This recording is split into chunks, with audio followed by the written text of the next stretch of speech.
오늘 나왔던 전반적인 기자회견은 굉장히 좀 비둘기적인 내용들이 이제 많이 나왔었습니다. 예상보다도 훨씬 비둘기적인. 특히 성장률에 대한 전망치를 1.5%의 성장으로 이렇게 크게 깐 케이스가 과거에 그렇게 많지 않거든요. 이것에 대해서 채권시장 쪽은 와 진짜 경제가 안 좋긴 안 좋은가 보다 하는데 그렇게 보고 있나 보다. 성장률을 0.4나 깠지 않습니까? 그런데 물가는 그대로야. 좀 이상하지 않나요? 자, 그럼 일단은 뭐 금리 인하 결정에 대한 총평으로 저희 시작해 볼까요? 이제 채권시장 뭐 혹은 금통위를 보는 사람 입장에서는 2월 초였나요? 이제 한국은행 총재가 이제 해외에서 외신이랑 인터뷰하면서 2월 금리 인하가 확정 아니다. 이제 이런 얘기를 했었거든요. 그래서 근데 어이 뭐야 이거 깜짝 놀랐습니다. 그러다 보니 야 이거 이번 금통위가 그래도 내리긴 하겠지. 그러나 전반적인 톤이 좀 매파적이지 않겠냐. 이러한 이제 사람들의 좀 맷집을 다지는 분위기가 있었는데 오늘 나왔던 전반적인 기자회견은 굉장히 좀 비둘기적인 내용들이 이제 많이 나왔었습니다. 예상보다도 훨씬 비둘기적인.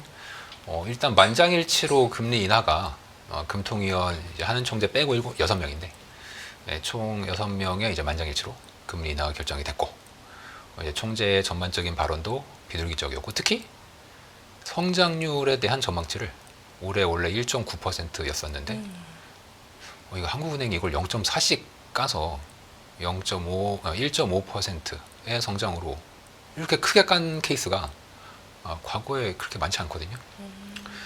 그러다 보니 성장률을 이런 식으로 대폭 하향 조정했어. 물론 하향 조정이라는 건 대부분 하겠지 이렇게 알고 있었는데 이렇게 대폭적으로 1.5% 성장은 대략 지금 기관들이 다양한 기관들이 보고 있는 성장의 대략 중위값 정도로 이제 보여집니다. 좀 안 좋게 보시는 분이 이제 1% 그죠 1% 초반 그리고 좀 좋게 보시는 분이 1% 좀 후반 이렇게 보고 계신데 하느니 거의 한 중위값인 1.5% 봤으니까 이것에 대해서 채권시장 쪽은 와 진짜 경제가 안 좋긴 안 좋은가 보다 하는데 그렇게 보고 있나 보다. 그러다 보니까 그럼 금리 인하를 하겠네. 많이 하겠네. 그럼 어디까지 할 거냐?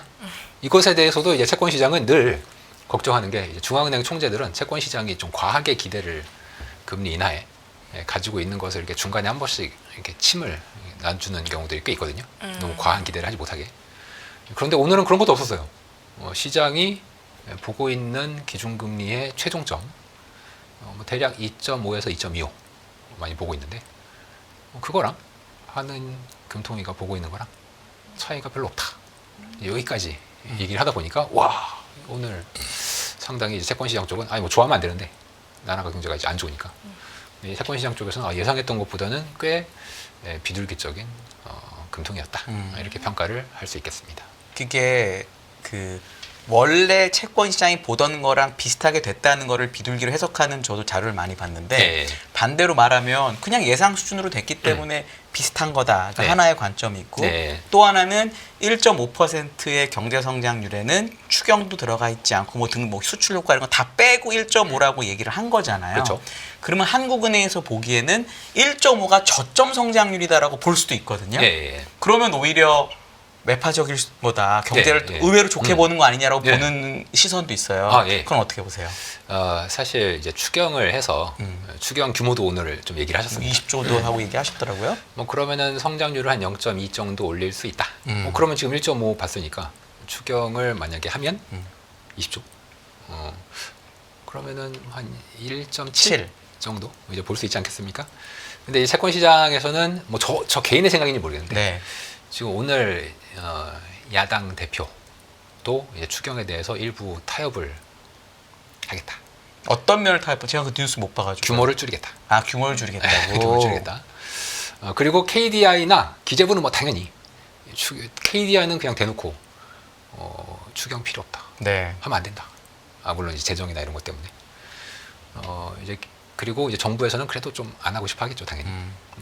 그리고 이제 정부는 이제 그런데 정치인들 쪽에서 이제 서로 막 싸우고 있었단 말이에요.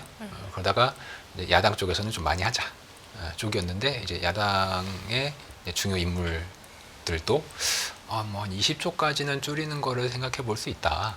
이제 이런 식으로 얘기를 하다 보니까 채권 시장에서는 우리는 채권 시장 쪽에서는 원래 이제 추경을 대략 30조 이상 막 생각하고 있었거든요. 그런데 이렇게 되면은 꽤 우리가 겁먹었던 그러니까 이제 물량 채권이 많이 찍힐까봐. 많이 찍힐까봐 채권 발행이 늘어나면 금리가 이제 오르겠죠. 이 우려를 하고서 12월부터 사실 장기물 금리가 많이 올랐었어요. 많이는 아니고 이제 경기가 나빠지니까 이제 쭉 빠졌다가 네. 저점 대비 조금 이제 올랐습니다. 그런데 그러면 우리가 그동안 프라이싱 했던 게 조금 과한가? 이제 이런 생각을 이제 하다 보니까 전반적으로는 경제에 대해서는 한은은 안 좋게 보고 있다. 그리고 오늘 이제 내용 중에는 특히 이제 관세와 관련된 것이 조금 성장률에 들어가긴 했거든요. 근데 앞으로 그건 또 모르지 않습니까? 이제 트럼프가 또 어떻게 될지 아직 한국을 안 건드리고 있는데 결국 이제 우리는 줄 서 있다는 얘기죠. 이쪽에서 앞에서 한 명씩 이제 따귀를 맞고 이제 이거 기다리기도 무서워요. 맞는 게 낫잖아요. 네, 서로 근데 우리 지금 뒤에서 이게 무섭다. 차라리 앞에서 맞았으면 좋겠네. 맞아요. 이게 뒤에서 따귀 막을 생각하고 있는데 이게 앞으로 어떻게 될지 모른단 말이에요. 그렇다면 네. 성장이 뭐 상방 서프라이즈도 있겠지만 하방에 어떤 쇼크도 있을 수 있기 때문에 이런 점에 있어서는 좀 저희가 열어놓고 가야 되는데 흐름은 좀 안 좋다. 1.5가 저점으로 해석하는 의견은 동의하지 않는다는 거죠. 그러니까 예를 들어 이게 그렇게는- 왜냐면 정부에서 네. 1.5라는 숫자를 줬기 때문에 네. 이걸 지켜야 된다라는 거로 받아들이면 네. 오히려 매파적이라고 생각할 수도 있는데 네. 그게 아니라고 보시는 거죠. 저는 정책적인 거는 차지하고 네. 이제 국내 경제 내수나 수출, 특히 수출은 정책적인 영향이 좀 크죠. 네. 글로벌 무역 분쟁. 내수는 정말 되게 힘든 것 같고 정책적인 영향까지 같이 고려한다면은 결국 아래쪽 방향으로 쌍끌이가 돼버리기 때문에 네. 좀 더 하방에 대한 쇼크를 좀 더 걱정을 저희 하고 있습니다. 그러면 이제 비둘기로 보는 게 맞다 이 말씀이시네요. 그렇다면 이제 네. 비둘기 정도로 해석을 하는 게 저희들만의 생각입니다. 네, 어쨌든 알겠습니다. 제발 그렇게 되면 안 될 텐데. 네. 예. 제가 그동안 팀장님의 이제 말씀을 보면 보통 네. 이제 이런 각국의 중앙은행에서 네. 어떤 결정을 내리면 보통은 메신저에도 제가 주목하시는 걸로 알고 있기 때문에 네. 오늘 이제 이창용 총재 나온 주요 발언들 중에서 메신저의 특징을 네. 감안해서 조금 더 유익 있게 볼 만한 발언들이 있었을까요? 예. 어떤 부분이 있었을까요? 사실 이런 게 있어서 오늘 그렇게 막 네. 얘기가 나오지 않았는데 그냥 저만의 생각이에요. 예. 그런 거 좋습니다. 네. 성장률을 0.4나 깠지 않습니까? 그런데 물가는 그대로야. 좀 이상하지 않나요?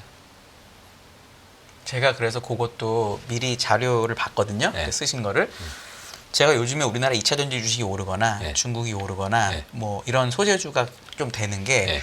결국 인플레이션이 전 세계적으로 있을 거다라는 게 일부 반영된 거 하나. 네. 그리고 환율이 잘 안 빠질 것 같다라는 거 하나. 요 두 가지가 들어간 것 같은데. 같죠. 근데 전자는 경제가 좋아야지 되는 거잖아요. 전자는. 네. 그럼 후자만 보시는 거예요, 기사님은?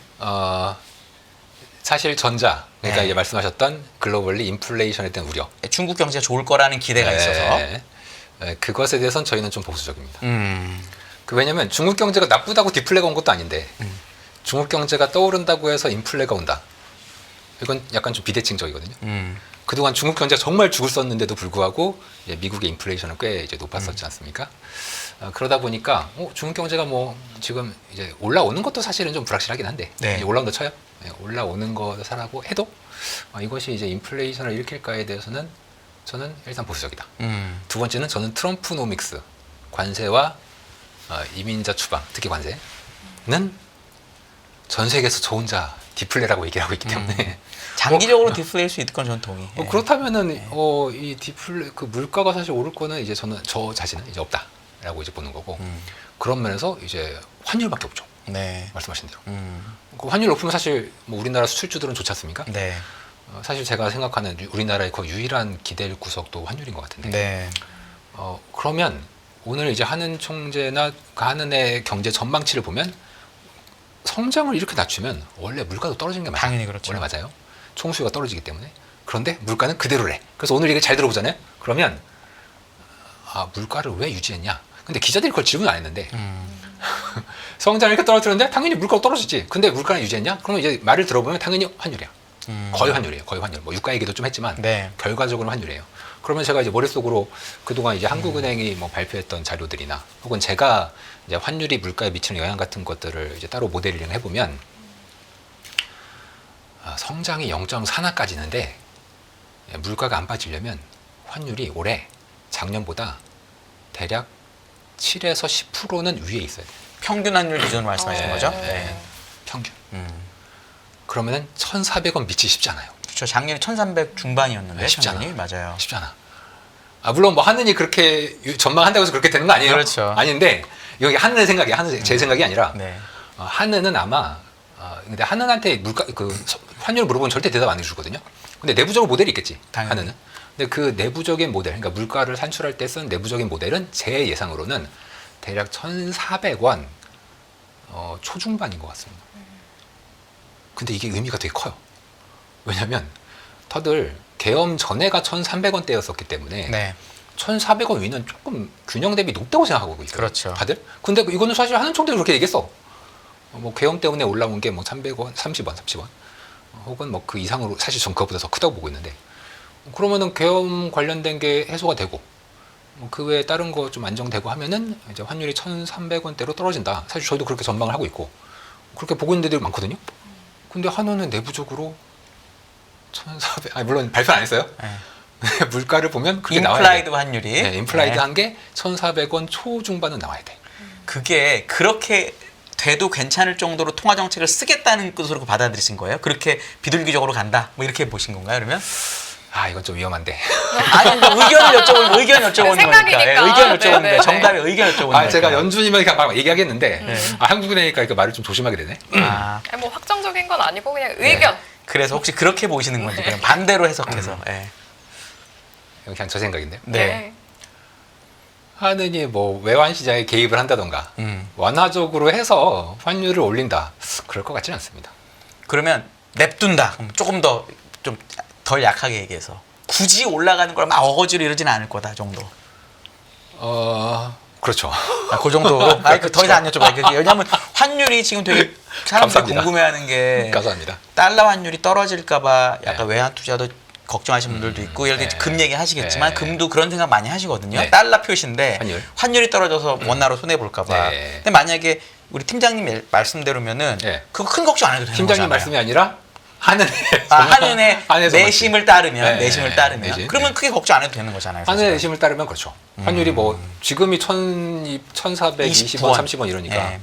그 정도에서 뭐 한은의 전망치가 나와 있다는 거니까 뭐 발표는 안 했지만 네. 그렇다면 이제 투자하시는 분들도 그래? 그러면은 외화자산 해도 크게 무리 없겠네 라고 네. 결론을 내리실 수 있겠죠. 그렇게 된다는 저희 전망 거죠. 아닙니다. 네. 한은의 얘기예요. 전망을 해석하신 거라는 거죠. 한은을 네. 수정을 제가 인플레이트를 네. 한 겁니다. 예. 알겠습니다. 네. 알겠습니다. 네. 안녕하세요. 유승입니다. 더 많은 영상을 보고 싶으신 분들은 화면 오른쪽에 있는 구독 버튼을 눌러주시기 바랍니다. 그리고 영상을 보시면서 좋아요는 필수인 거 아시죠? 항상 인포맥스 라이브를 사랑해 주셔서 감사합니다.